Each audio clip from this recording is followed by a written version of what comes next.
Many teachers have a common experience.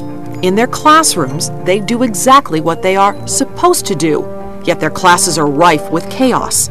Teachers of all levels of experience vary widely in their ability to manage a classroom and motivate students. In the beginning of the year, oh my goodness, we knew we had a situation on our hands. One of the challenges that you always have in the classroom is how to motivate those unmotivated students, how to get all of the kids participating, and a big one for us was how to capture every possible moment so that we could provide additional learning opportunities.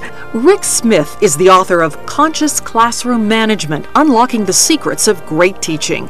He is an award-winning teacher, educational consultant, and international presenter who specializes in classroom management and brain-compatible ways to motivate students.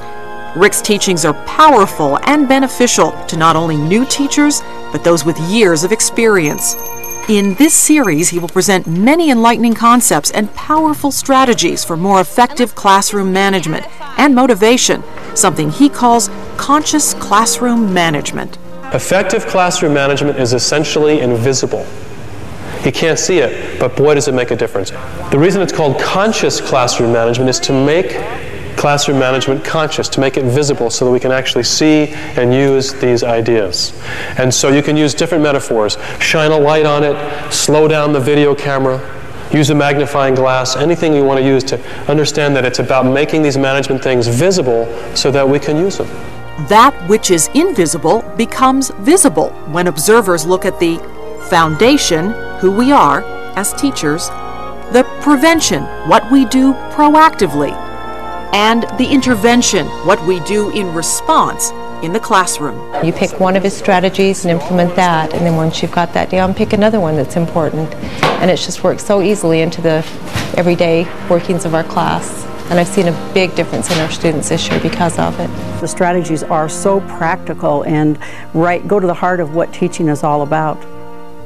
This video series is presented in 3 parts, which introduces the foundation, then delves into the prevention, and finally the intervention strategies.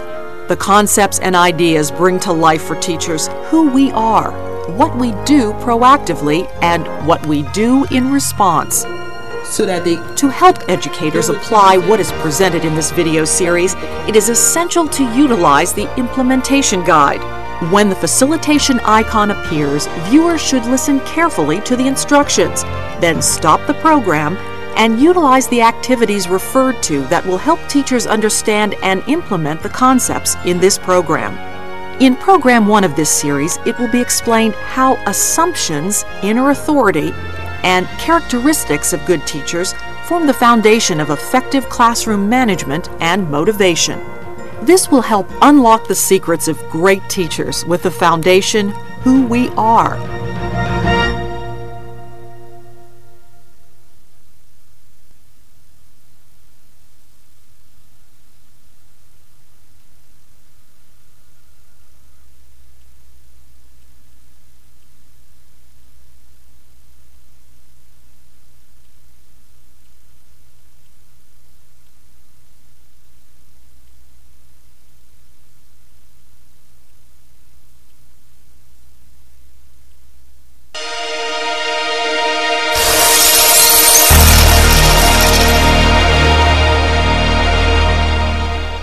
Effective classroom management begins with teachers' assumptions about themselves, their work, and their students. Effective teachers have internalized certain key positive assumptions, which form the foundation of their teaching experience. An important assumption is that besides teaching content, they teach behavior. I believe behavior is the nerve of classroom management. Students need to learn what's appropriate and what's not appropriate, and how to discipline themselves. A lot of the students in here, their tardies have been cut in half, if not cut completely. And we help them get organized so they can be ready for their next class. As teachers have been prepared to teach a variety of subjects, they find themselves inadvertently teaching behavior. When we make this assumption about that we teach behavior, it changes something about how we do it. They're not as organized as they could be, so in this class we help them with organization, we help them with being responsible for their own belongings. The key to teaching behavior is to break things down into simple steps until the student understands the steps and learns the behavior. Sometimes the teacher needs to slow down, which will actually speed up the learning. Let's say I'm teaching a history lesson on the California Gold Rush. If I assume that all I'm supposed to do is teach content and she's not paying attention, then I will quickly cover the misbehavior in a way like this. Class, in 1849, gold was discovered in, okay, put away, have a seat. Okay, gold was discovered in California. Well, that's so quick, she's probably going to keep acting out. She won't get the message. And so what happens is, it makes more sense for me to slow down and face the behavior directly. And remember, I'm here to teach behavior. But if I take an extra moment to focus on behavior, I actually have more time to focus on content because she's less likely to act out after the first time. So it's more like this. Class, in 1849, gold was discovered... KK, please put her, have a seat. Thank you. Gold was discovered, so I take an extra moment, squarely face the behavior, and she's more likely to get it the first time. So I call it slowing down to speed up. Now, first of all, it's wonderful if we can go up and whisper to them, but it's not always possible. So in those moments when we discipline across the room, three things have happened. One, my voice goes down in volume. Two, my voice goes down in tone.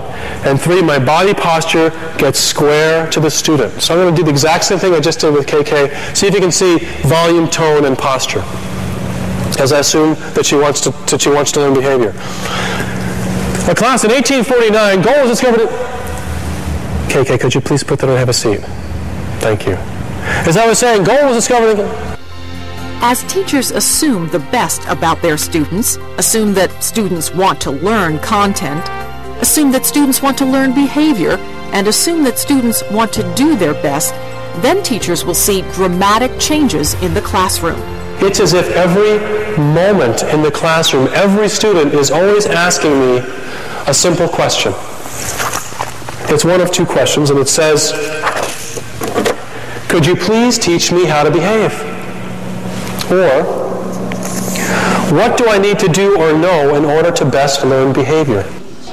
Implicit in the teacher-student relationship is an invisible contract which reflects a student's true feelings.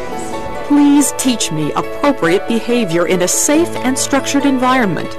I may act out. I may behave in ways that suggest I'm not interested. But in truth, I really want to learn appropriate behavior, and I won't be satisfied unless you are holding your ground teaching this to me.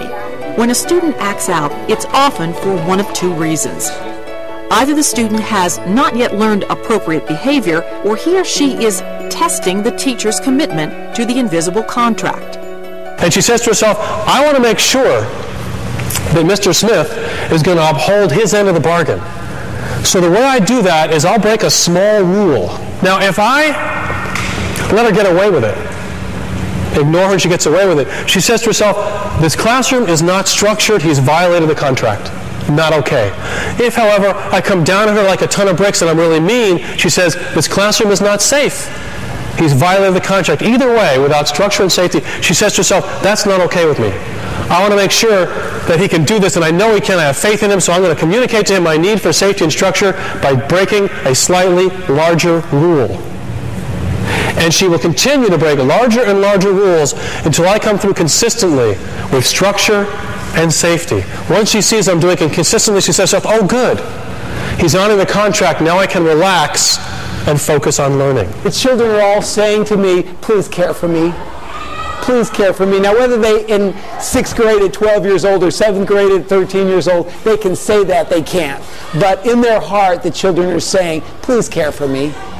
Please care for me. I started to realize that I had this wonderful opportunity to every day, every moment in the classroom, to step through my personal world of experience, whatever it was. I'm grumpy, I didn't get my coffee this morning, or whatever it is, and to step through my world and enter into their world and touch them where they live.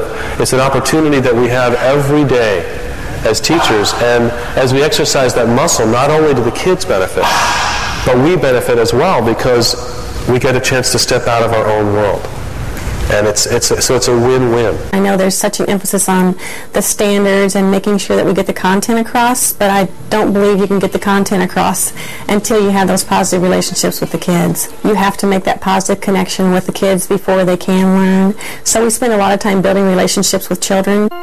Positive assumptions need to be combined with structure and strategies. It is important for educators to consider assumptions about themselves as teachers. Stop the program and discuss the question at the top of page 3 of the implementation guide. After discussion, ask the learners to record their reflections in their journals.